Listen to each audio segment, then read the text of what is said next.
Have you ever wondered if your suffering was actually God's vote of confidence in you? The sons of God came to present themselves before the Lord, and Satan also came among them. Imagine it, the throne room of heaven, angels gathered, and then Satan walks in, not sneaking in, not breaking in, invited. What happens next reveals the cosmic drama behind your darkest moments. The Lord said to Satan, "Where have you come from?" Satan answered, "From roaming throughout the earth." Then the Lord said, "Have you considered my servant Job?" God didn't just allow Satan to test Job. He suggested it. Let that sink in. The Almighty points to a man and says to the adversary, "Look at him. Look at his devotion." And Satan's response cuts to the heart of why you suffer. Does Job fear God for nothing? Have you not put a hedge around him?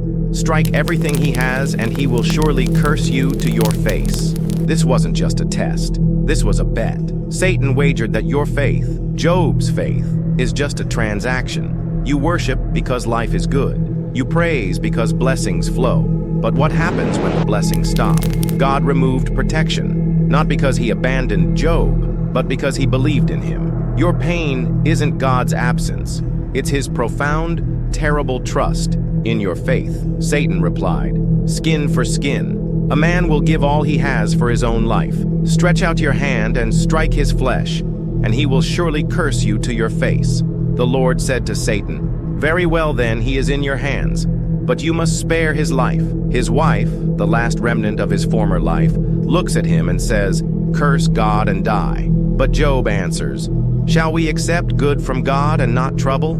This story isn't really about Satan versus Job. It's about a silent God, a suffering servant, and a faith that refuses to break. What if your suffering isn't punishment? What if it's not abandonment? What if it's the highest form of spiritual respect? God looked at Job and said to darkness itself, "He will stand." In your pain, remember, the adversary can only touch what God permits, and God only permits what your faith can withstand. Your suffering isn't God's absence, it's his sacred confidence in you. I have told you these things so that in me you may have peace. In this world you will have trouble, but take heart.